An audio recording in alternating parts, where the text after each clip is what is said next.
ఏమిటి అనే విషయాల మీద ఇవాళ దృష్టి సారిద్దాం. ఇవాళ చర్చలో పాల్గొనడానికి ప్రఖ్యాత రాజకీయ విశ్లేషకులు శ్రీ సి నరసింహారావు, తెలుగుదేశం పార్టీ రాష్ట్ర ప్రధాన కార్యదర్శి శ్రీ వర్ల రామయ్య, వీరితో పాటుగా ఢిల్లీ నుంచి రాజ్యసభ సభ్యులు శ్రీ టి సుబ్బరామిరెడ్డి ప్రత్యక్ష ప్రసారం ద్వారా మనతో చర్చలో పాల్గొంటారు. అంతేకాకుండా విజయవాడ నుంచి కాంగ్రెస్ నాయకులు మాజీ విప్ శ్రీ సామినేని ఉదయభాను కూడా చర్చలో పాల్గొంటారు. మనం చర్చను ప్రారంభించుకునే ముందు ఈ గడిలో ఉన్నటువంటి వార్తా విశేషాల్ని ఒకసారి చూద్దాం.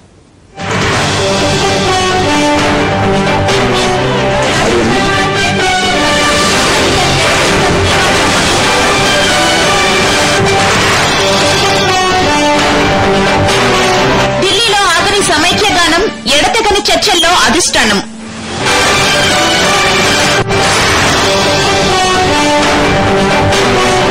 రాజీనామాలపై న్యాయ సలహా, ఏజీతో స్పీకర్ కీలక మంతనాలు.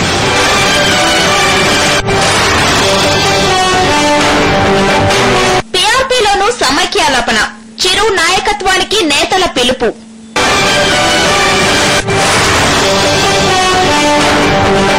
రాజగోపాల్ దీక్షకు సీమాంధ్ర సపోర్ట్, టీడీపీ నిరసనలతో రగులుతున్న అనంత.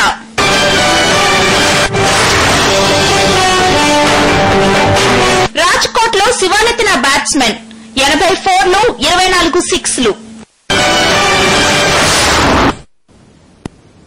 రాష్ట్ర కేబినెట్ సమావేశం కాసేపటి క్రితమే ముగిసింది. ఆ కేబినెట్ లో జరిగినటువంటి విశేషాల గురించి రాష్ట్ర మంత్రి శ్రీమతి గీతారెడ్డి పత్రికల వారితో మాట్లాడుతున్నారు. విశేషాలను చెప్తారు. అది ప్రత్యక్ష ప్రసారం ద్వారా మనం చూద్దాం. కోర్ట్ గుంటూరు డిస్టిక్ లో రేపల్లెలో జూనియర్ సివిల్ జడ్జ్ కోర్ట్, దానికి అవసరమైనటువంటి పోస్టుల మంజూరీ ప్రతిపాదనకు కూడా ఆమోదం లభించింది. ఇందులో సీనియర్ సివిల్ జడ్జెస్ తో పాటు వివిధ స్థాయిల్లో 25 పోస్టులు భర్తీ చేస్తారు. Including the senior civil judge, 25 posts in different categories. Repalle new court. Recording expenditure per annum దీనికి 36.85 lakhs.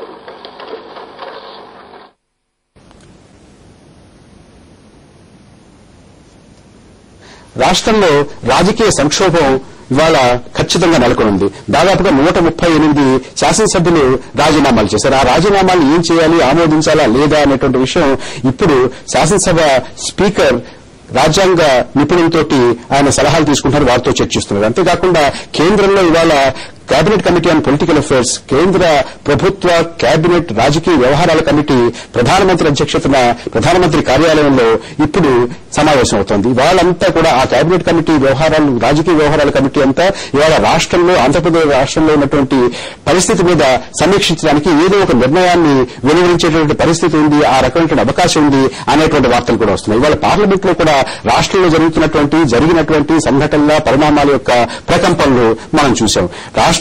రాష్ట్రం నుంచి ఉన్నటువంటి ఎంపీ శ్రీ జగన్మోహన్ రెడ్డి మొట్టమొదటిసారిగా ఆయన సమైక్య ఆంధ్ర కావాలి అనేటటువంటి మాట చెప్పడం, అంతేకాకుండా తెలుగుదేశంలో ఉన్నటువంటి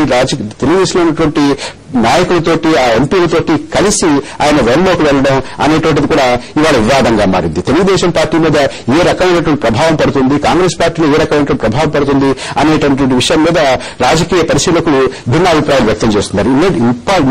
ఇప్పటి వరకు కూడా ప్రాంతాల వారీగా కాకుండా పార్టీల వారీగా విడిపోయినటువంటి, కలిసి ఉన్నటువంటి నాయకులు ఇవాళ ప్రాంతాల వారీగా, పార్టీలకు అతీతంగా ప్రాంతాల వారీగా విడిపోతున్నారు, కలుస్తున్నారు. పార్టీలకు అతీతంగా తెలుగుదేశం పార్టీ వారు, కాంగ్రెస్ పార్టీ వారు, ప్రజారాజ్యం పార్టీ వారు అందరూ కూడా సమైక్య ఆంధ్ర కావాలనేటువంటి వారు ఒకవైపు, కాదు తెలంగాణ కావాలి, తెలంగాణ విడిపోవాలి అనేటటువంటి వారు మరొక వైపు ఇవాళ మనం చాలా ప్రత్యక్షంగా చూస్తున్నాం. దీని యొక్క ప్రభావం ఎలా ఉంటుంది, రాష్ట్రంలో ఉన్నటువంటి పరిస్థితులు ఏ రకంగా, ఏ దిశగా వెళ్ళేటటువంటి అవకాశాలు ఉన్నాయి, కేంద్ర ప్రభుత్వం ముందు ఉన్నటువంటి ప్రత్యామ్నాయాలు ఏమిటి అనే విషయాల మీద ఇవాళ దృష్టి పెడదాం.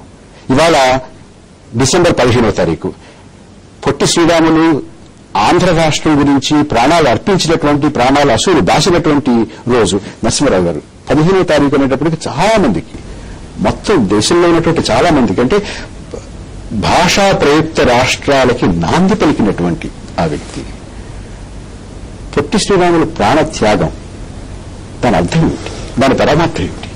ఆయన ప్రాణత్యాగం తెలుగువారంతా కలిసి ఉండాలని, తమదైన రాష్ట్రంలో కలిసి ఉండాలని, ఇంకో రాష్ట్రం ఇంకో పంచం లేకుండా ఉండాలని ఆయన ప్రాణత్యాగం చేశారు. తర్వాత ఆంధ్ర రాష్ట్రం ఏర్పడింది మొట్టమొదటి 1952లో.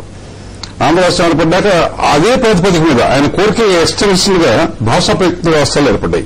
భాషా ప్రయుక్త రాష్ట్రాల ప్రాతిపదిక ఒక అద్భుతమైన ప్రాతిపదిక. ఆ తర్వాత ఈ భాషా ప్రయుక్త రాష్ట్రాలు రష్యా ఏర్పాటు చేసుకోలేకపోయింది. రష్యా ఏర్పాటు చేసుకోలేకపోతే నాకు అందుకనే విచ్ఛిన్నమైంది. అది 23 దేశాలు విచ్ఛిన్నమైంది. మన ప్రపంచం అంతా కూడా మనల్ని అభినందించింది. భాష ఏ భాషకు ఆ భాషకు ఒక రాష్ట్రం పెడతాం, చాలా మంచి ఏర్పాటు వ్యవహారం మీరు చెప్పారు. కానీ ఇవాళ ఇంకో విషయం ఉంది. డిసెంబర్ 15 వల్లభాయ్ పటేల్ పుట్టినరోజు కూడా. సర్దార్ వల్లభాయ్ పటేల్ భారత నిర్మాత, 600 సంస్థానాల్ని కల్పిస్తున్న మహా వ్యక్తి. మళ్లీ ఒక సంస్థానం విడిపోవాలని అక్కడ జనం కోరతాం. నైజాం సంస్థానాన్ని మళ్లీ పునరుద్ధరించాలి. ఆంధ్ర రాష్ట్రం కలిసి ఉంటాకి వెళ్ళలేదు, ఆంధ్రప్రదేశ్ కలిసి ఉంటాకి వెళ్ళలేదు. నైజాం సంస్థానాన్ని మళ్లీ పునరుద్ధరించాలి, తెలంగాణ పేరుతోనో రాజకీయాల పేరుతోనో ఏదో కానీ మళ్లీ సంస్థానాన్ని పునరుద్ధరించాలని కోరిక కూడా వస్తాం. ఇది చాలా విచిత్రంగా, విడ్డూరంగా, హేతు విరుద్ధంగా ఉంది యాస్టీజ్ గా. అంతకుముందు సరే పొట్టి శ్రీరాములు గారి కళ్ళ ఫలించి ఆంధ్రప్రదేశ్ ఏర్పడింది. ఆంధ్రప్రదేశ్ లో విడిపోతాకి ఏదో ప్రాతిపదిక ఉండాలి, వెనబడి జిల్లాలు లేదా టౌన్స్ కాకుండా ఇంకో ప్రాతిపదిక ఏం లేదు. తెలంగాణ అంటే నైజాం సంస్థానంలో తెలుగు ప్రాంతం కాకుండా నాన్ తెలుగు ప్రాంతాన్ని తీసేసి నైజాం సంస్థానాన్ని మళ్లీ పునరుద్ధరించాలన్న కాంక్ష కొంతమంది రాజకీయ నాయకుల కాంక్ష తప్ప ఇది జనం కోరుతున్నారు లేదంటే ఇప్పుడు ఉద్రేకాలు చెల్లగలిపి జనం కూడా కోరుతున్నట్టుంటారు. కానీ అసలు వాళ్ళ ఇక్కడ రాష్ట్ర విభజన ప్రకటించారు కేంద్రం, ప్రజల్లో ఉవ్వెత్తున అంటే అన్ని రాజకీయ పక్షాలు అంగీకారం తెలిపాక కూడా ప్రజలు ఉవ్వెత్తున వ్యతిరేకత వచ్చింది. అంటే ఈ కుట్ర రాజకీయాలు చేస్తున్న రాజకీయ పార్టీలే తప్ప ప్రజలు ఆమోదించలేదు. వీళ్ళ కుట్ర రాజకీయాలు అన్ని రాజకీయ పార్టీలు ఉన్నాయిగా, అన్ని రాజకీయ పార్టీలు చేసినా కానీ ప్రజలు తిరస్కరించారు. అంటే కుట్ర రాజకీయాలన్నీ ప్రజలు ఈ రాజకీయ పార్టీ చేస్తారని వాళ్ళ ప్రజలు ఎంత తిరగబడేసరికి వీళ్ళు గత్యంతరం లేక గతి లేక వాళ్ళు ఏమైతే ఆ జీవితంలో రాజకీయ పార్టీలు కూడా ఏం చెప్పే పరిస్థితి వచ్చేసింది. రామయ్య గారు, ఇప్పుడు జరుగుతున్నటువంటి పరిణామాలు మీరు దృష్టి సారిస్తే తెలుగుదేశం పార్టీలో కూడా మొన్నటి వరకు ఇందాక మనం అనుకున్నట్టుగా పార్టీల ప్రకారం ఎంపీలు ఎమ్మెల్యేలు విడిపోయి ఉండేవాడు. ఒకే ప్రాంతం నుంచి ఒకే జిల్లా నుంచి వచ్చినా కూడా నేను ఆ పార్టీ మాది ఈ పార్టీ అనేవాడు. ఇవాళ పార్టీలను పక్కన పెట్టేసి మీది ఆ ప్రాంతం మాది ఈ ప్రాంతం అని అంటున్నారు. తెలుగుదేశం పార్టీలో కూడా తెలుగుదేశం పార్టీ చాలా అనుశాసనం ఉండేది, చాలా క్రమశిక్షణ ఉండేది, అందరూ ఒక మాట వినేవాళ్ళు. అనుకున్నటువంటి తెలుగుదేశం పార్టీలోకి కూడా తెలంగాణకి మరొక శాఖ పెట్టండి, ప్రత్యేకమైన శాఖ పెట్టండి అనేటువంటి డిమాండ్ వస్తుంది. ఏం జరుగుతుంది తెలుగుదేశం పార్టీలో? ఇప్పుడు ప్రజలు ప్రజాభీష్టం మేరకు గతంలో మన స్వాతంత్రం వచ్చిన కొత్తలో కానీ స్వాతంత్రం రాకముందు నాయకుడు వెంట ప్రజలు నడిచేవారండి. మహాత్మా గాంధీ వెంట కోట్లాది మంది ప్రజలు నడిచారు. ఇప్పుడు ఆ పరిస్థితులు లేవండి. ప్రస్తుత రాజకీయ సినేరియాలో ప్రజల వెంట నాయకుడు నడవలసిన పరిస్థితులు వచ్చాయండి. ఇప్పుడు ప్రజాభీష్టం ఆంధ్రాలో కానీ రాయలసీమలో కానీ ప్రజాభీష్టం ఏమిటి? ఈ రాష్ట్రం ముక్కలు చెక్కలు కావడానికి వీల్లేదు. అది ఆ ప్రాంత ప్రజల అభీష్టం.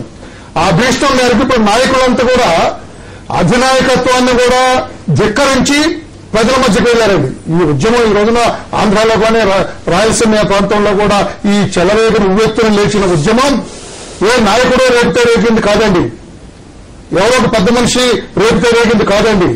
ఇది స్వచ్ఛందంగా వచ్చింది. ఇది అందరూ రగిలింది. ఆత్మాభిమానం. తెలుగుదేశం పార్టీ ఇరుకుని పడిందా? తెలుగుదేశం పార్టీని కాంగ్రెస్ ఇరుకులో పెట్టిందా?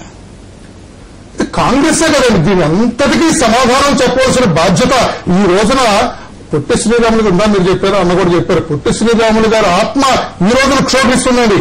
ఈ రోజు చనిపోయారు ఆయన 1953 అనుకుంటారు. ఇప్పుడు ప్రాణత్యాగం చేస్తే రామయ్య గారు, కాంగ్రెస్ కనుక తీర్మానాన్ని పెడితే తెలంగాణ మీద మేము ఖచ్చితంగా సహకరిస్తాము, దానికి మద్దతు ఇస్తామని అన్ని అంటూ వచ్చారు కదా మీరు. వాళ్ళు అసలు పెట్టరనేటువంటి విశ్వాసంతో చెప్పుకుంటూ వచ్చారు. అది అసలు వాళ్ళు పెట్టేటప్పుడండి అసలు మొత్తం ఈ గడిబిడ మొత్తానికి ఈ రోజున ఈ చిచ్చు రగిలించింది కాంగ్రెస్ పార్టీ. ఈ చిచ్చును ఆర్పేసింది కూడా కాంగ్రెస్ పార్టీ. ఇంట్లో పడ్డారు ఎవరు? మీరు మేము తెలుగుదేశం పార్టీ ఇతనిధంగా అవును మేము సపోర్ట్ చేస్తామని చెప్పాం, మద్దతు ఇస్తామని చెప్పాం, మేము మద్దతు ఇస్తున్నాము అని ఎందుకనట్లేదు. మేము మద్దతు ఇవ్వము, మేము సమైక్యాంధ్రకు కట్టుబడి ఉన్నాము అని ఎందుకు చెప్పరు? పార్లమెంట్ లో ఒకలా చెప్తున్నారు, ఇక్కడ ఒకలా చెప్తున్నారు, కాంగ్రెస్ పార్టీ మీద నింద వేస్తున్నారు. అసలు మీరు ఏం చేద్దాం అనుకుంటున్నారు? ఇప్పుడు మీరు రెండు ప్రాంతాలకి రెండు తెలుగుదేశం కమిటీలు వేస్తారా? మీరు మీ ప్రశ్న నాకు అర్థమైంది సార్. ఈ రోజున మమ్మల్ని ప్రశ్నిస్తారేంటి సార్? వాళ్ళు తీర్మానం పెట్టినప్పుడు మేము దానికి ఆమోదం పలకందెప్పుడు? వాళ్ళు తీర్మానం పెట్టినప్పుడు ఆమోదం పలకందెప్పుడు? తీర్మానం పెట్టవలసిన వాళ్ళు తీర్మానం పెట్టమంటారా మీరు? మేము అసలే సార్ తీర్మానం వాళ్ళు పెట్టినప్పుడు మేము ఉమామహేశ్వరరావు గారు తీర్మానం పెట్టమంటున్నారా? అక్కడ దీక్షలో కూర్చున్నారు. మేము ఇక్కడ కావాల్సిందే రాష్ట్రాన్ని ముక్కలు చెక్కలు చేయొద్దని ఆ ప్రాంత ప్రజల అభిష్టం. ఆ అభిష్టం మేరకు అధినాయకత్వాన్ని కూడా ధిక్కరించి ఈ రోజున ఆయా శాసనసభ్యులు వాళ్ళ పదవుల్ని తృణప్రాయంగా ఎంచి రాజీనామా చేసి వెళ్లారండి. ఈ రోజున తెలుగుదేశం పార్టీ శాసనసభ్యులందరూ కూడా ఈ రోజు స్పీకర్ దగ్గరికి వెళ్లారు. మేము వారం రోజులైంది, మా రాజీనామాని మీరు ఎందుకు ఆమోదించట్లేదు అని అడిగితే మాకు తెల్లగబెట్టారండి స్పీకర్ గారు. ఆయన రాజ్యాంగ నిపుణులతో చర్చల్లో ఉన్నారు. మాలాంటి వాళ్ళకి చాలా మంది ఫోన్ చేసి ఏమడుతుంటే చంద్రబాబు నాయుడు గారు స్పష్టంగా ఇది మా ఉద్దేశం, మా పార్టీ ఇది అని ఎందుకు ఆయన ప్రకటన చేయటం లేదని అడుగుతున్నారు. ఇప్పుడు అదిగా సార్, ఇప్పుడు 1952లో మీరు పెద్దవాళ్ళు మీకు చరిత్ర 1952లో కమ్యూనిస్టులు కాంగ్రెస్లకి పచ్చిగడ్డేస్తే మండారండి. మొన్న ఈ మధ్య 2004 to 2009 భుజాల మీద చేతులు వేసుకుని నడిచారండి. ఎందుకు నడిచారు? ప్రజా అభిష్టం అండి. 2004లో టీఆర్ఎస్ వాళ్ళు కాంగ్రెస్ వాళ్ళు కలిసి నడిచారండి. ప్రజాభిష్టం మేరకు అనుకున్నారు వాళ్ళు. 2009లో మేము టీఆర్ఎస్ వాళ్ళని దగ్గరకు లాక్కున్నామండి, ప్రజాభిష్టం అనుకున్నాం. ఈ రోజున ప్రజాభిష్టం వేరుగా కనపడుతుందండి. ప్రజాభిష్టం మేరకు నడవలసిన బాధ్యత నాయకుల భుజస్కంధాల మీద ఉంది సార్. ఇదివరకులాగా నాయకుడి వెంట జనం లేరు, జనం వెంట నాయకుడు వెళ్లవలసిన విపత్కరమైన పరిస్థితులు ఈ రోజు రాష్ట్రంలో మనతో చర్చలో పాల్గొనడానికి రాష్ట్ర కాంగ్రెస్ ప్రధాన కార్యదర్శి, రాజీనామా చేసినటువంటి ప్రధాన కార్యదర్శి శ్రీ అంబటి రాంబాబు గారు కూడా వచ్చారు. అంబటి రాంబాబు గారు స్వాగతం. అంబటి రాంబాబు గారు, మీరు రాష్ట్ర ప్రధాన కార్యదర్శి పదవికి రాజీనామా చేశారనేటువంటి మాట మేము పత్రికలో అంచనా ఎలా పరిచయం ఇవాళ ఏమిటి పరిస్థితి? జగన్మోహన్ రెడ్డి గారు మొట్టమొదటిసారిగా ఆయన సమైక్యవాదానికి కట్టుబడి ఉన్నాననేటువంటి మాట, అన్నదమ్ములు కలిసి ఉండాలనేటువంటి చాలా స్పష్టంగా ఆయన చెప్పారు.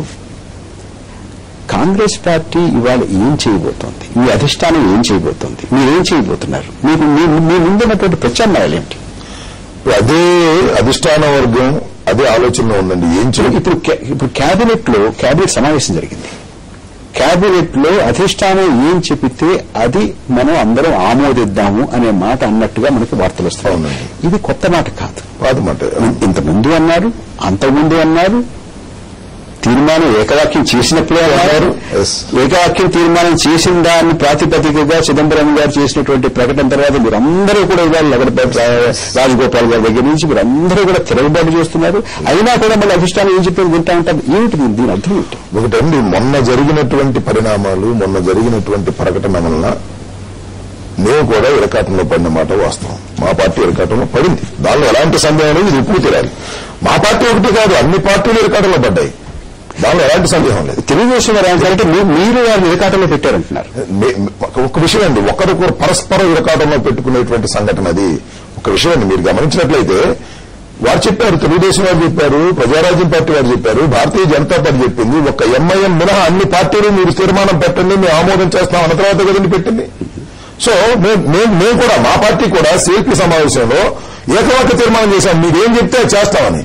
వాళ్ళు చెప్పిన దానికి మేము కట్టుబడలేము, వారు కట్టుబడలేరు, చిరంజీవి గారు కట్టుబడలేరు, భారతీయ జనతా పార్టీ కట్టుబడలేరు. కాబట్టి అన్ని పార్టీలు ఇరకాటంలో పడేటువంటి పరిస్థితి ఏర్పడింది. రాంబాబు గారు, వారు చెప్పిన దానికి మీరు కట్టుబడి లేరు అనేది రెండో అంశం. మీరు చెప్పిన దానికి మీరు కట్టుబడి లేరు అనేది ఆరోపణ ఉంది. వాస్తవమే అది. ఇవాళ యాక్చువల్ గా మా కోస్టలాంధ్ర, రాయలసీమకు సంబంధించినటువంటి శాసనసభ్యులు మా అధిష్టాన వర్గాన్ని ప్రభుత్వం మాది ఉన్నప్పుడు ఒక నిర్ణయం తీసుకుంటే దానికి అనుకూలంగా స్పందిస్తామని ముందుగా చెప్పినటువంటి మేము అనుకూలంగా స్పందించుకోకుండా అధిష్టాన వర్గాన్ని కాదని ఏకంగా రాజీనామాలు సమర్పించేటువంటి సంఘటన చరిత్రలో చాలా తక్కువ ఉంటుంది. అది కూడా సోనియా గాంధీ గారి నాయకత్వం వచ్చిన తర్వాత మొదటిసారిగా ఆంధ్ర రాష్ట్రంలో జరుగుతున్నది. మాకు ఇరకాటమైనటువంటి పరిస్థితి. ఇది కేవలం ప్రజల యొక్క మనోభావాలకు అనుగుణంగా ముందుకు సాగుతున్నామనేటువంటి భావనతో ఏదైనా ఒకటండి, రాజకీయ నాయకుడు ప్రజల్లో ఉన్నప్పుడు ప్రజల మనోభావాలకు అనుగుణంగా ఉన్నప్పుడే కుదురుతుంది తప్ప ప్రజల మనోభావాలు చాలా వ్యతిరేకంగా ఉన్నప్పుడు మౌలు చేయడం కష్టం. కాబట్టి మేము మౌలు కావాల్సిన పరిస్థితి వచ్చింది. కాబట్టి మేము ఇరకాటంలో పడ్డామని చెప్పడానికి ఎలాంటి సందేహం లేదు. దాన్ని దాయడానికి ప్రయత్నం చేస్తే ప్రజలు మమ్మల్ని విశ్వసించే ప్రశ్న కూడా లేదు, దాచే ప్రశ్నే లేదు. మేము ఇరకాటంలో పడ్డామని. రాంబాబు గారు ఢిల్లీ నుంచి వస్తున్నటువంటి వార్తలు కానీ, ముఖ్యంగా ఆ మధ్య 4 రోజుల క్రితం హోం సెక్రటరీగా చేసినటువంటి వ్యాఖ్యలు కానీ, ఆ తర్వాత వస్తున్నటువంటి ఇది తాటాకమంట. కాసేపు కొన్నాళ్ళు 4 రోజులు 10 రోజులు ఇది ఉంటుంది. ఇది అయిన తర్వాత నెమ్మదిగా వీళ్ళందరూ ఎవ్వరూ కూడా రాజీనామాలు నిజంగా చేయడానికి సంసిద్ధంగా ఎవరూ లేరు. ఇది మీరన్నట్టుగా ప్రజలకి మేమంతా మీ మనోభావాలకు దగ్గరగా ఉన్నాము అనేటువంటి ఒక సంకేతం, ఒక బలహీనమైనటువంటి సంకేతం ఇవ్వడానికి మాత్రం ఉద్దేశించింది అని అంటున్నారు. నేను అలా అంగీకరించలేదు. ఎందుకంటే రాజీనామాలు ఎప్పుడిచ్చినా కూడా మా అధిష్టాన వర్గానికి ఇవ్వటమో, మా ముఖ్యమంత్రి గారికి ఇవ్వటమో, మా అధినాయకురాలు సోనియా గాంధీ గారికి ఇవ్వటమో జరుగుతుంది. కానీ సెషన్ జరుగుతున్నప్పుడు డైరెక్ట్ గా స్పీకర్కి ఇవ్వడం జరిగింది సార్. దానిలో ఇంకా అనుమానపడాల్సిన అవసరం ఉంది. రేపు ఏం జరుగుతుందో అది వేరే అంశం. కానీ స్పీకర్కి ఇవ్వడం ఆమోదించమనే కదా, దానిలో ఎలాంటి స్పీకర్ గారు రేపు కానీ ఎల్లుండి కానీ ఆయన రాజ్యాంగ నిపుణులతో చర్చలు అయిపోయిన తర్వాత ఒక్కొక్కరిని పిలిచి మీరు రాజీనామా చేస్తారంటూ వీరందరూ కూడా ఈ 138 మీ పార్టీలో ఉన్న 78, 79 మంది అందరూ కూడా మేము ఖచ్చితంగా రాజీనామా చేసేస్తామని చెప్తారా? ఖచ్చితంగా చెప్తారని అనుకున్న విషయం ఇంకా క్లారిటీ రాకపోయినట్లయితే, విషయం ఇంకా అర్థం కాకపోయినట్లయితే, ఇదే స్తబ్దత కొనసాగితే తప్పనిసరిగా చెప్పి తీరవలసిన అవసరం ఉంది. చెప్పకపోతే మరొకసారి ప్రజలను మోసం చేశామనే భావన కలిగేటటువంటి అవకాశం ఉంది. కాబట్టి చెబుతారని భావిస్తున్నాను. చెప్పకముందే, ఈ పరిణామాలు రాకముందే అధిష్టాన వర్గం ఒక క్లారిటీ ఇచ్చే అవకాశం, అందరికీ ఆమోదయోగ్యమైనటువంటి ఒక ప్రకటన చేసే అవకాశం ఉందేమోననేటువంటి భావన, ఆశ కూడా జరుగుతూ ఉన్నది. ఏదన్నా అందరికీ ఆమోదయోగ్యమైనటువంటి ఏదైనా ఒక ప్రకటన ఇచ్చేటువంటి ఆశ ఉంది అని అంటున్నారు. జేసీ దివాకర్ రెడ్డి గారు కూడా పత్రికలతో మాట్లాడుతూ అదే మాట్లాడుతున్నారు. సాయంత్రానికి ఏదైనా అధిష్టానం నుంచి లేకపోతే కేంద్ర ప్రభుత్వం నుంచి రావచ్చునండి. ఈ అధిష్టానం ముందు, కేంద్ర ప్రభుత్వం ముందు అధిష్టానం దక్కన పడదు. ఎందుకంటే మన చేసినటువంటి ప్రకటన on behalf of government of India, it was not on behalf of the high command of Congress party. అంచేత కేంద్ర ప్రభుత్వం ముందు ఉన్నటువంటి ప్రత్యామ్నాయాలు ఏమిటి? ఇప్పుడు ఉన్నటువంటి పరిస్థితి మీకు అందరికీ తెలిసింది. ఉన్నటువంటి పరిస్థితి ఏమిటి? కరవమంటే కప్ప కోపం, వదలమంటే పాము కోపం.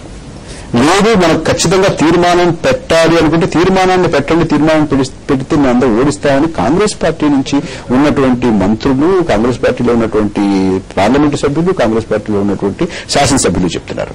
పెట్టకపోతే ఎందుకు పెట్టరో చూస్తామని చెప్పి కాంగ్రెస్ పార్టీలో ఉన్నటువంటి తెలంగాణ నుంచి ఎన్నికైనటువంటి శాసనసభ్యులు చెప్తున్నారు. తరాసు అలాగే చెప్తున్నారు. ఇది ఇవాళ ఉన్నటువంటి పరిస్థితి. ఏం చేయొచ్చు కేంద్రం? ఇప్పుడు అంటే ముందుగా మీరు చెప్పిన మాటలు బట్టి ఒక విషయం అర్థమైంది. ప్రజల్లో తిరుగుబాటు రాకపోతే, ప్రజలు వీళ్ళందరూ నిలైపోతే ఏమయ్యేదండి? అంగీకరించేవాళ్ళు, తీర్మానం పెట్టేవాళ్ళు, ఆమోదం తెలిపేవాళ్ళు. అంతేగా? అంటే ఇంత ప్రమాదానికి ఒడిగట్టేవాళ్ళు. తెలుగు జాతిని ముక్కలు చేయడానికి కాంగ్రెస్ పార్టీ, అక్కడున్న కాంగ్రెస్ పార్టీ, ఇక్కడున్న తెలుగుదేశం పార్టీ కూడా ఒడిగట్టాయి. కానీ ఇంకో చిన్న విషయం, ఇప్పుడు ఏం చేస్తారంటే ఇప్పుడు జనంలో విపరీతమైన వ్యతిరేకత వచ్చింది.